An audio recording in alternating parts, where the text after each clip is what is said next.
ቤሎ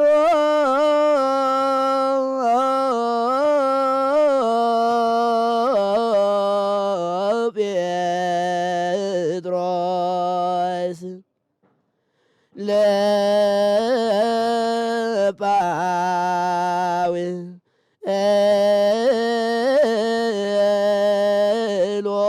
ለጳውሎስ ጥባኬ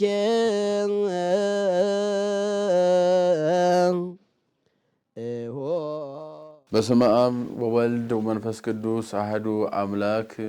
በመላው ዓለም የምትኖሩ የእግዚአብሔር ቤተሰቦች ሁላችሁም በያላችሁበት ጽንፈ ምድር እንደምን አላችሁ? እንደምን ከረማችሁ?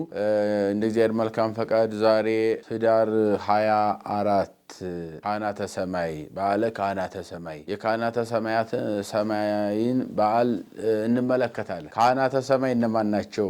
እንግዲህ ከቅዱሳን መላእክት መካከል ካህናተ ሰማይ የሚባሉ ነገሮች አሉ። በሌላ አጠራራቸው ሱራፌል ይባላሉ። ሱራፌል ማለት 24ቱ ካህናተ ሰማይ የምንላቸው ናቸው። 24 ካህናተ ሰማይ የተባሉበት ዋናው ዓላማው ከእግዚአብሔር በሰማይ ውዱድ ምስጋና የሚያቀርቡ ግን በኢዮር በራማ በኤረር በሶስት ሰማያትም ለምስጋና የተዘጋጁ እንደ ቅድስት እንደ ማህሌት እንደ መቅደስ ሶስት ክፍል አድርገው ኢዮር ራማ ኤረርን ተጠቅመው እግዚአብሔርን የሚያመሰግኑ የሚያገለግሉ ለአገልግሎት ረፍት የሌላቸው የሚተጉ ከቅዱሳን መላእክት መካከል አንዱ ነገድ መሆናቸው ነው።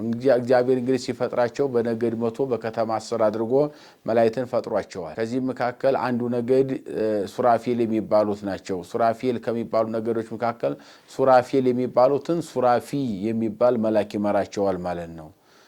እንግዲህ ሱራፌል ሲጠቃለል ሱራፌል የነገዱ ስም ነው።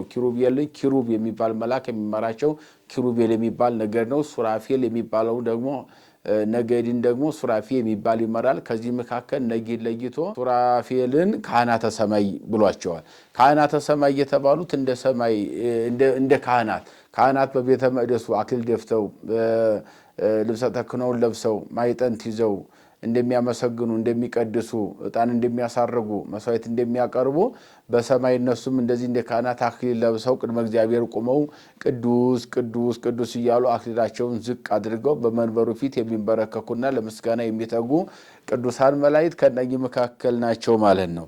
እንግዲህ ያው በደረጃ ስናስቀምጠው ኪሩቤል አለቃቸው ኪሩብ ነው። ሱራፌል አለቃቸው ሱራፊ ነው። ኃይላት ሚካኤል ነው አለቃቸው። እንደገና አርባብ የሚባሉ ገብርኤል ነው። እንደገና መናብርት የሚባሉ ሩፋኤል ነው። ስልጣናት ለሚባሉ ሱሪያል ነው። መኳንንት ለሚባሉ ሰዳካኤል ነው። ሊቃናት ለሚባሉ ደግሞ ሰላታኤል ነው። መላእክት እንግዲህ በያለቆቻቸው ሲቀመጡ በዚህ መንገድ ይቀመጣሉ። ግን ዓለመ መላእክት የሚባለው ለምስጋና የሚተጉበት ኢዮር ራማ ኤረር ተብለው የሚጠሩት ዓለመ መላእክት ተብለው ይጠራሉ። ማለትም መቅደስ እንደማለት ነው። እኛ ቤተክርስቲያን ስንሄድ መቅደስ ቅድስት ቅኔ ማህሌት አለ።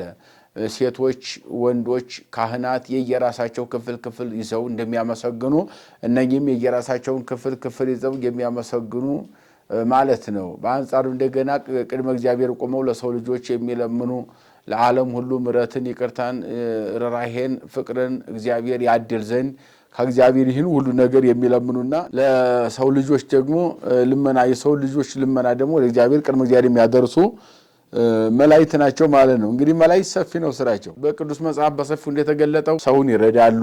ለምሳሌ እነ ጴጥሮስን ከእስር ቤት ሰንሰለት ቆራርጠው መላእክት ናቸው ያወጡት። ከእግዚአብሔር መልአክ አንዱ እንደሆነ ይነገራል። በአንጻሩ እንደገና አጋር በምድረ በዳ ስትቅበዘበዝ በኦሪት ዘፍጥረት ምዕራፍ 22 ላይ እንደምንመለከተው 21 እና 22ን አጋር በምድረ በዳ ስትቅበዘበዝ እንቃልቆባት ልጇ ውሃ የሚጠጣው አጥቶ ሊሞትባት ሲል ተመለሽና ልጅሽን አንሺው ብሎ የእግዚአብሔር መልአክ ጠራት ይላል። እንግዲህ ውሃ የጠማው ሞት አፋፍ ላይ የነበረን ሕፃን ውሃ መሬት ላይ ጥንጫ ላይ አፍልቆ መመገብ የሚችል መልአክ እንዳለ ይህንን መጽሐፍ ቅዱስ ይነግረናል። በአንጻሩም እነ ቅዱስ ጴጥሮስ በሰንሰለት ታስሮ በሐዋርያት ሥራ ምዕራፍ 12 ቁጥር 12 ላይ ስንመለከት እጅግሩ በሰንሰለት ታስሮ 16 ወታደር እንዲጠብቁት ተዘጋጅተው እንደገና 3 በር በግቢ ተዘግቶበት የነበረውን በመንፈቀ ሌሊት የእግዚአብሔር መልአክ ወርዶ ከጨለማ ቤት አውጥቶ ወደ ብርሃን ቀይሮ ጨለማ ቤቱን ናተከተለኝ ጫማህን አድርግ ልብስህን ልበስ ናተከተለ ብሎ መልአኩን ከእስር ቤት ይዞት እንደወጣ 16 ወታደር እንደተኙ ይዞት እንደመጣ ሰንሰለት እንደቆራረጠለት የተዘጋበትን 3 በር እንደከፈተለት ይነግረናል ማለት ነው። እንግዲህ ሰንሰለት የሚቆራረጥ መልአክ ነው። የተዘጋ በርን መልአክ ይከፍታል ማለት ነው። ጨለማውን ወደ ብርሃን መልአክ ይገልጣል ማለት ነው። ይሄ መጽሐፍ ቅዱስ ነው። ስለ ቅዱሳን መላእክት ሲሰበክ ደስ የማይላቸው ብዙ ሰዎች አሉ። ምክንያቱ ደግሞ ምንድነው ሲሏቸው ሌላ ስብከት ወይም ባይድ ያስተምሮ መስሎ የሚታያቸው። ይሄ እውነታውን ስንመለከተው ግን መጽሐፍ ቅዱስ ነው። መልአክ ስንታሰር ሰንሰለታችን ይቆራርጣል። መጽሐፍ ቅዱስ ላይ የተቀመጠው መልአክ 3 የተደራረበ በር የክፉ በር ቢዘጋበንም 3ቱንም በር ከፍቶ ከዚያ ከእስር ቤት ማውጣት ይችላል። የተለያየ አፈሙዝ የደቀነ ጠባቂ ቢሰበሰብ 16 ወታደር ከከበበው ወታደር መካከል ወታደሮቹ በእንቅልፍ አስቀምጦ ከጨለማ ቤት ጴጥሮስን አውጥቷል የእግዚአብሔር መልአክ።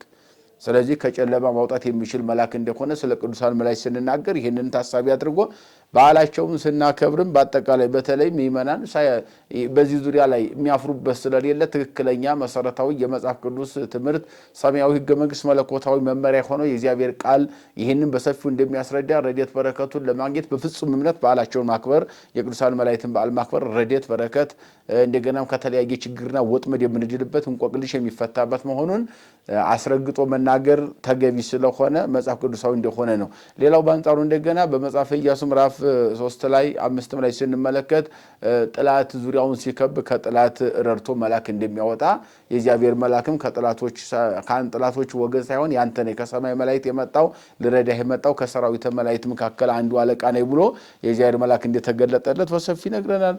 3 ደቂቃ ከእሳት ያወጣ የእግዚአብሔር መልአክ ነው። እሳቱን ያቀዘቀዘው 40 ክንድ የሚዘለውን እሳት በአንጻሩ እነ ቅዱስ ቂርቆስን ደግሞ ከፈላገድ ያወጣ የእግዚአብሔር መልአክ ነው።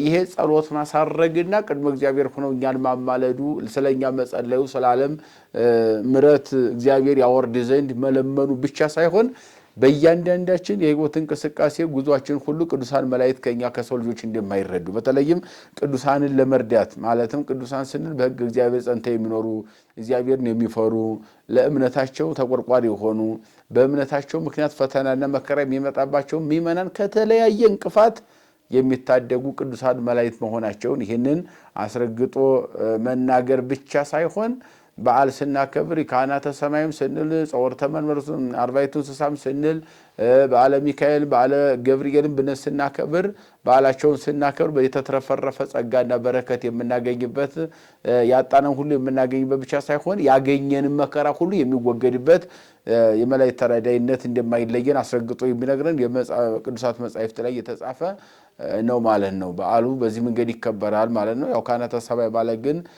ከ10 ከተማ ባንዱ ያሉ እንደገና በአንጻሩ ደግሞ ከ100 ነገድ ደግሞ አንዱ ነገድ በሱራፊ የሚመራ 99 የሆነ ሱራፊል ተብለው በጥቅል ስማቸው የሚጠሩ መሪያቸው ሱራፊ የሚባል ግን ካህናተ ሰማይ ተብለው በግብራቸው የሚጠሩ አክሊላቸውን ለብሰው አክሊላቸውን ደፍተው ራሳቸው ላይ አድርገው ዘውዳቸውን ልብሰ ተክህኖ ለብሰው ማዕጠንተ ወርቅ ይዘው ቅድመ እግዚአብሔር የሚቆሙ ብፁዓን አባቶቻችን ቅዱሳን እነ አቡነ ተክለ ሃይማኖትም አብረው ከነሱ ጋር አጠኑ የምንለው በዚህ አገልግሎት ላይ ምድራዊ ሲሆኑ ሰማያዊ ሆነው እንደተሳተፉ ቅዱሳት መጻሕፍት ይነግሩናል ማለት ነው።